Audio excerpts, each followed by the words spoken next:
Good morning students.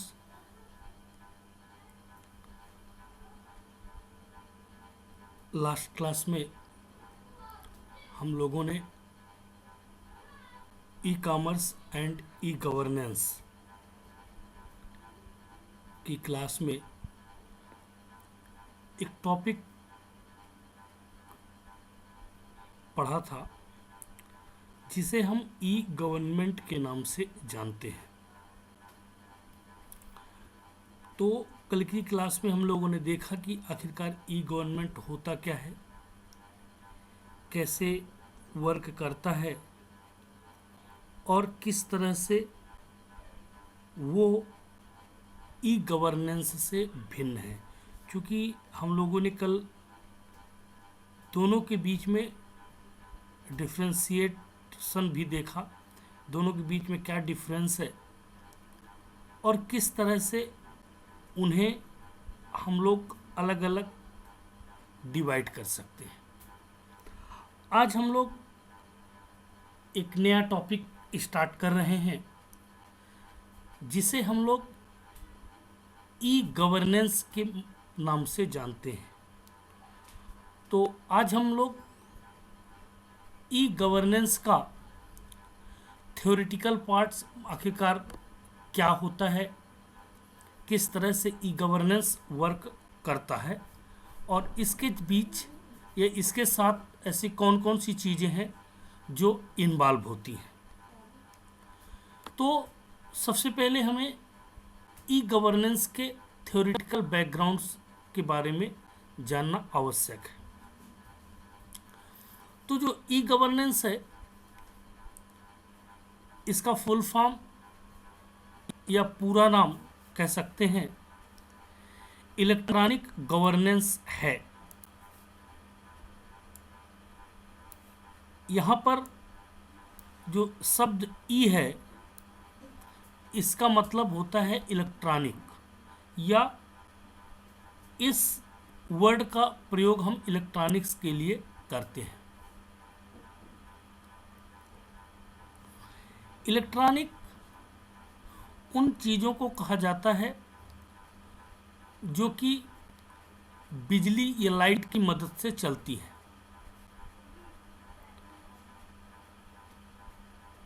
Electronic चीज़ों के अंतर्गत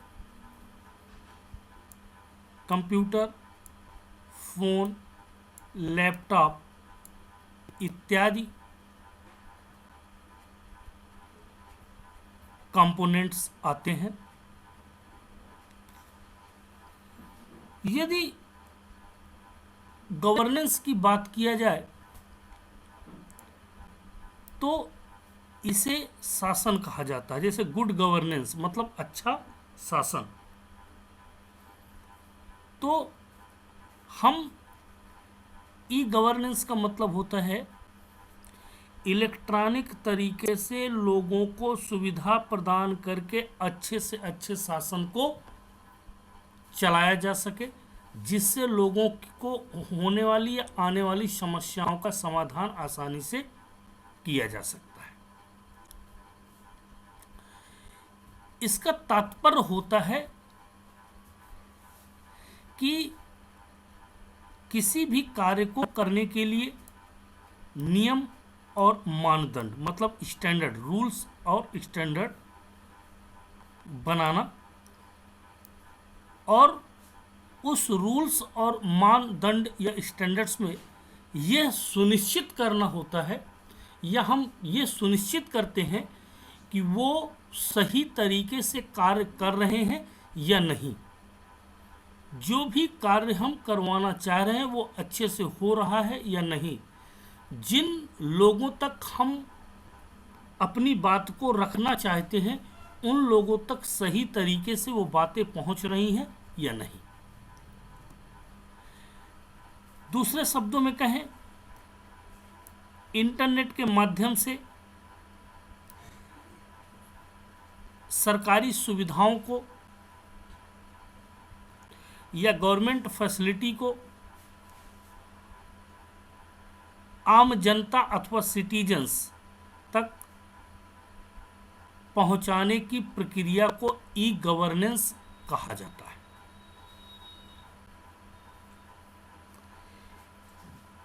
ई गवर्नेंस अथवा ई शासन से आम लोगों को, सिटीजन्स को शासकीय सेवाएं तथा महत्वपूर्ण सूचनाएं इंटरनेट के माध्यम से मुहैया कराई जाती हैं। मीन्स अगर हम इसको इस तरह से समझें कि इंटरनेट के माध्यम से आम लोगों तक सरकार के द्वारा चलाई जाने वाली योजनाएं या सरकार के द्वारा बनाए गए नियम कानून सही तरीके से उनकी जानकारी उन्हें मुहैया कराने की प्रोसेस ई गवर्नेंस कहलाती है।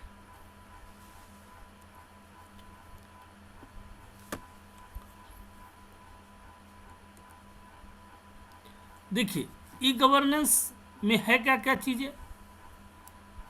रिसोर्स, टेक्नोलॉजी, प्रोसेस और पीपुल, ये चार महत्वपूर्ण पिलर हैं ई गवर्नेंस के। पहला पिलर है इसका रिसोर्सेस, मतलब आखिरकार रिसोर्सेस क्या है हमारी। दूसरा है वो माध्यम, टेक्नोलॉजिकल वे, जिसके द्वारा हम लोगों तक अपनी पहुंच को बना सकते हैं। उसको प्रोसेस कैसे किया जाएगा, ये तीसरी चीज है इसकी। प्रोसेस करने के बाद लोगों को सही तरीके से सुविधाओं को प्रदान करना ई गवर्नेंस के अंतर्गत आता है।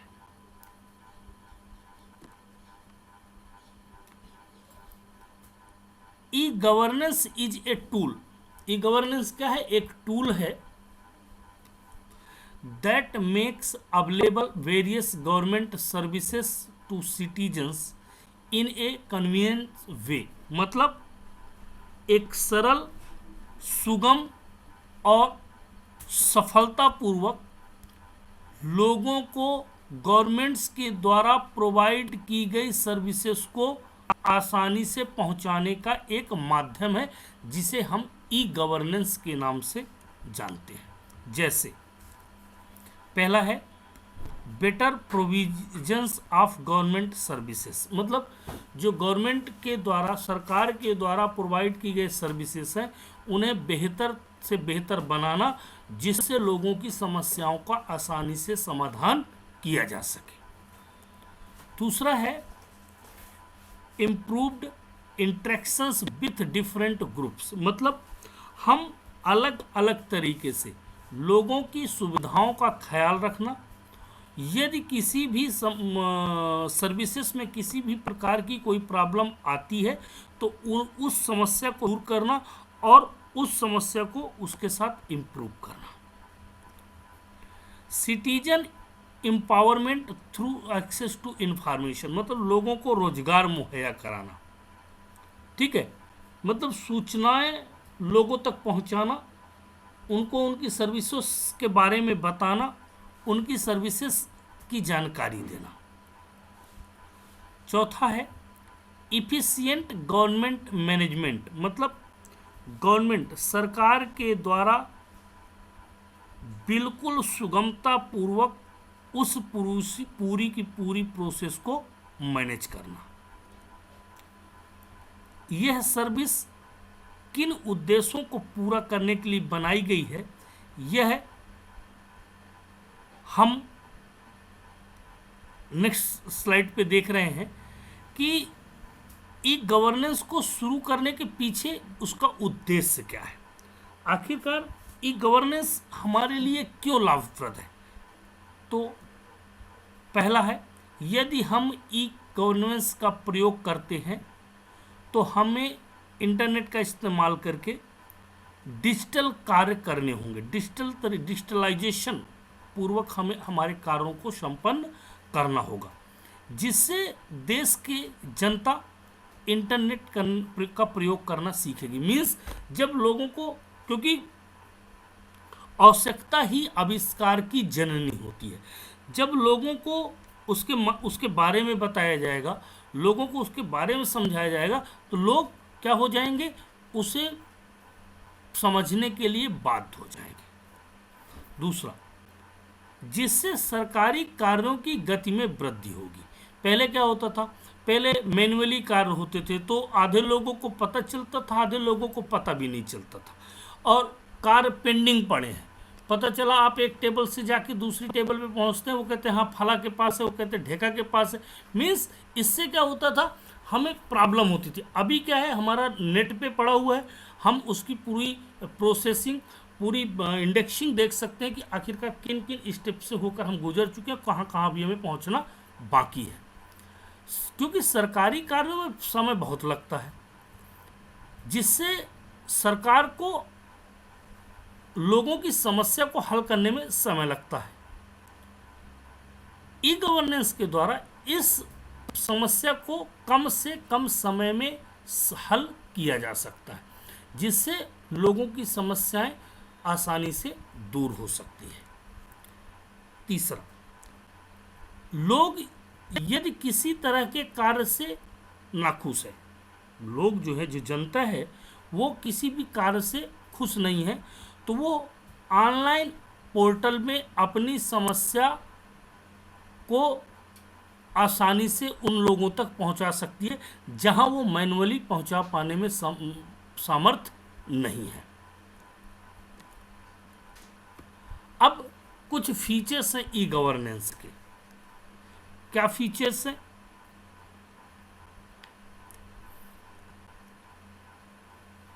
ई गवर्नेंस की कुछ मुख्य विशेषताएं हैं जिनके द्वारा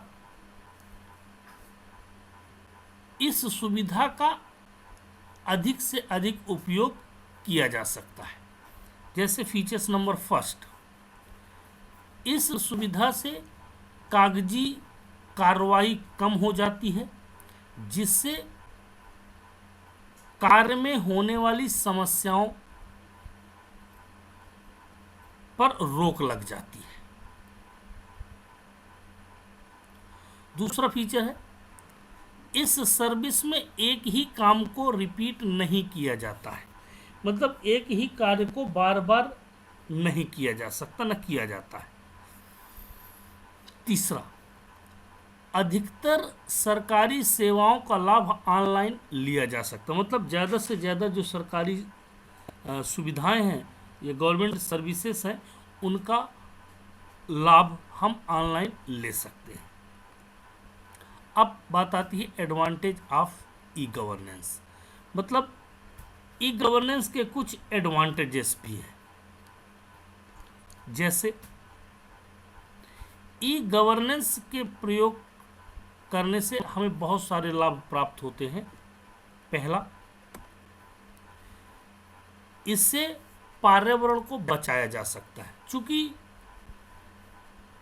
इस समय विश्व की सबसे बड़ी दो समस्याएं हैं,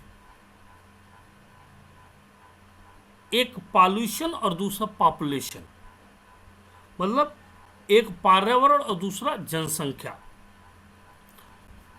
तो जब हम कार्य को मैनुअली ना करके ऑनलाइन करेंगे, तो इससे कागज का प्रयोग बहुत कम होगा, क्योंकि कागज किससे बनता है? पेड़ों से बनता है। तो कागजी कार्रवाई कम करने से जब कागज का प्रयोग ही कम हो जाएगा, तो हम पेड़ों को बचा सकते हैं। ये इसका एक लाभ है।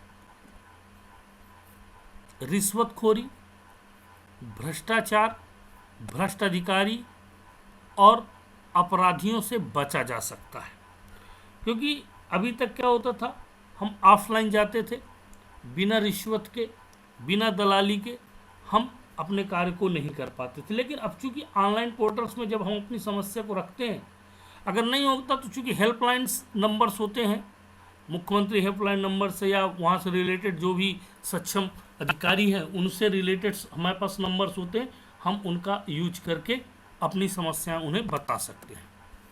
तीसरा, इसकी सहायता से कार्य कम समय में किया जा सकता है। पहले कार्य को करने में समय लगता था, वहीं अब कुछ ही समय में कार्य आसानी से संपन्न हो जाते। क्योंकि पहले क्या होता था, ऑफलाइन या मैनुअली कार्य होते थे तो उसमें दिक्कतें होती थी। उन दिक्कतों को देखते हुए जब हम ऑनलाइन अपनी प्रॉब्लम्स रखना शुरू कर दिए तो अब हमारी प्रॉब्लम्स बहुत जल्दी ही और कम समय में सॉल्व हो जाती है। इससे बहुत सी चीज़ों के खर्चे भी कम हुए हैं, जैसे कागज़ों का इस्तेमाल कम हुआ है, जिससे खर्चों में कम है, क्योंकि कागज़ वगैरह में थोड़ी कॉस्टली पड़ते हैं। तो ऐसी चीज़ें जिनके लिए हमें कागज़ वगैरह प्रयोग करना पड़ता था अब वो कम हो गया, जिससे हमारे खर्चों में कमी आ गई है। इसका उपयोग जनता अपने मोबाइल और कंप्यूटर पर ही कर सकती है। मीन्स सिक्योरिटी के बिहाफ पर देखा जाए तो ये बहुत अच्छी चीज़ है, क्योंकि हम अपने मोबाइल और कंप्यूटर पर इस कार्य को आसानी से संपन्न कर सकते हैं। सरकार को इससे अपने कार्यों को करने में सरलता और दक्षता मिलती है। मीन्स गवर्नमेंट को तुरंत फीडबैक मिल जाते हैं। लोगों की समस्याएं सॉल्व हुई तो फीडबैक्स ऑटोमेटिकली उनके तक पहुंच जाते हैं।